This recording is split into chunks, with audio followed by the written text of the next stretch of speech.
जय हिंद। देखिए, हम लोग समझते हैं कि कोरोना की जांच के लिए क्या है आरटीपीसीआर। देखिए, डीएनए से आरएनए बनाना हम ट्रांसक्रिप्शन कहते हैं और आरएनए से वापस डीएनए बनाने की यह क्रिया ठीक उल्टा हो जाती है, इसलिए इसको रिवर्स ट्रांसक्रिप्शन कहते हैं। किसी भी चीज़ की एकदम सटीक पहचान उसके डीएनए से होती है। डीएनए से जो पहचान की जाती है उसे डीएनए फिंगरप्रिंटिंग कहते हैं। एकदम सटीक होती है, इसमें कोई दो राय नहीं होता है। अब जो कोविड-19 यानी कोरोना का जो वायरस है, इस ससुरा कोरोना वायरस में डीएनए होता ही नहीं है।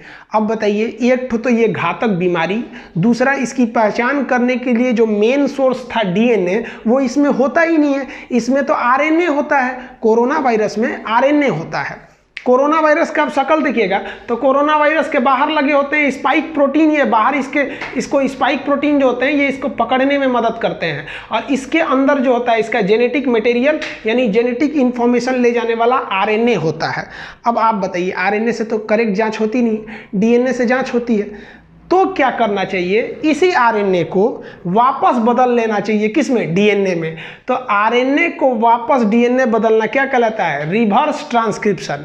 इसीलिए कोरोना यानी कोविड-19 की जो जांच होती है वो आरएनए वायरस होने के कारण आरटी यानी रिवर्स ट्रांसक्रिप्शन यानी कोरोना वायरस के आरएनए को डीएनए में बदला जाता है। Reverse transcription PCR, polymerase chain reaction, reverse transcription यानी आरटीपीसीआर जांच की जाती है। अब आप कहिएगा कि सर इस जांच में होता क्या है?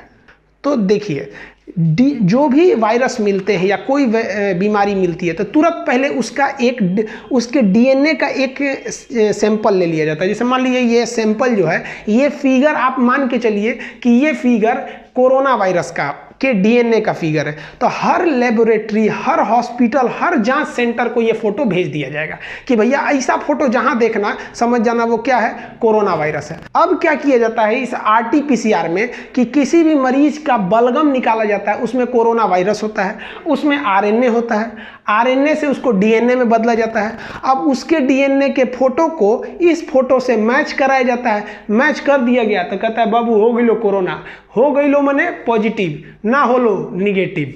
समझ में आ गया? तो मैच कर गया तो पॉजिटिव, नहीं मैच किया तो निगेटिव। इस ससुरा में बहुत टाइम लगता है डीएनए आरएनए मैच कराने में, इसलिए आरटीपीसीआर से जांच करने में काफ़ी दिन लग जाते हैं। इसलिए अब एक नई जांच विधि आ गई है, रैपिड एंटीबॉडी टेस्ट। अब ये क्या है समझते हैं। रैपिड एंटीबॉडी टेस्ट कुछ ही घंटों में बता देती है कि आपको कोरोना है या नहीं है। होता क्या है, जैसे हमारे शरीर में कोरोना वायरस इंटर करता है तो इंटर करने के 2 से 3 दिन के बाद हमारे शरीर में एंटीबॉडी बहुत तेजी से बनने लगते हैं और यह एंटीबॉडी उस कोरोना से लड़ने लगते हैं।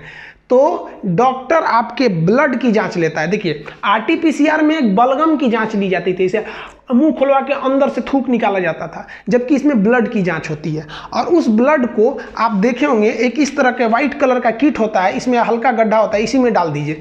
अब उसमें एक केमिकल होता है, वो यह पहचान करता है कि आपके ब्लड में एंटीबॉडी बहुत तेजी से तो नहीं बन रहे हैं। अगर तेजी से बन रहे हैं इसका मतलब आपका शरीर उस कोरोना वायरस से लड़ने की कोशिश कर रहा है, यानी आप कोरोना पीड़ित हैं। अब इस फायदा तो है रैपिड एंटीबॉडी टेस्ट से, लेकिन इस रैपिड एंटीबॉडी टेस्ट से घाटा क्या है? देखिए, अगर मान के चलिए कि कोई मरीज आज ही इन्फेक्टेड हुआ है कोरोना से, तो उसके में एंटीबॉडी बनेगी 3 से 4 दिन बाद, अर्थात इन्फेक्टेड डेट से 4 दिन तक आप इस रैपिड एंटीबॉडी टेस्ट से जांच नहीं कर सकते हैं। पहला डीमेरिट। दूसरा डीमेरिट क्या है कि जब कोई मरीज कोरोना था और वह ठीक हो गया तो ठीक होने के भी 3-4 दिन बाद तक उसमें एंटीबॉडी बनते रहते हैं। यानी अगर वो ठीक भी हो गया है और ठीक होने के 2-3 दिन बाद भी अगर आप चेक करते हैं तो आप समझ जाइएगा कि भैया वो दिखा देगा कि इसको कोरोना है, इसमें एक स्पॉट बन जाती है, एक लाइनिंग बन जाती है। तो इसके यही 2 लॉस हैं। हाँ, लेकिन इसमें प्रॉफिट ज़्यादा है कि जैसे मान लीजिए किसी में सिम्टोमेटिक लक्षण दिख रहे हैं, उसे खांसी हो रही है, सूखी खांसी है, बुखार है, ये है, तो आप आरटीपीसीआर से करेंगे तो टाइम लगेगा 2 दिन। जब आपको उसमें सिम्टम्स दिख रहे हैं तब तुरंत उसका ब्लड निकालिए, 1 बूंद इसमें डालिए, तुरंत 1 घंटे में आपको रिजल्ट दे देगा रैपिड एंटीबॉडी टेस्ट के हिसाब से। समझ में आ गया? ये टेस्टिंग बहुत ज़रूरी है। इंडिया में टेस्टिंग काफ़ी कम हो रही थी, लेकिन अभी इंडिया में टेस्टिंग बहुत ज़्यादा हो रही है, लगभग 1 लाख हो रही है। हालांकि ये नंबर बहुत ज़्यादा भी नहीं है, लेकिन हाँ, कोरोना से बच के रहिए। जो भी कही जा रही है कि वैक्सीन तो एकदम ध्यान रखिए 2019 में तो आने वाला नहीं है। वैक्सीन जो है वो एक लंबी प्रक्रिया। हाँ, ये कहिए कि इजराइल की कंपनी ने जो दवा बनाने की बात कही है, वो दवा भले हो सकता है, तो उसमें भी आप याद रखिएगा सितंबर से पहले ऐसा कोई दवा आने वाला नहीं है।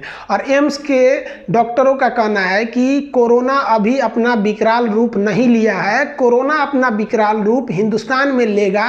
ये जून के फर्स्ट सप्ताह से एकदम खतरनाक रूप लेगा और इसे 2 लाख के पार लेके चला जाएगा। ये एम्स के डॉक्टरों की राय है, मेरी अपनी राय नहीं है, हम कोई डॉक्टर नहीं है। आप समझ गए होंगे ये दोनों प्रकार के टेस्ट के बारे में। आप चाहें तो इसका एक स्क्रीनशॉट लीजिए, फिर अगले चैप्टर में हम लोग आगे समझते हैं।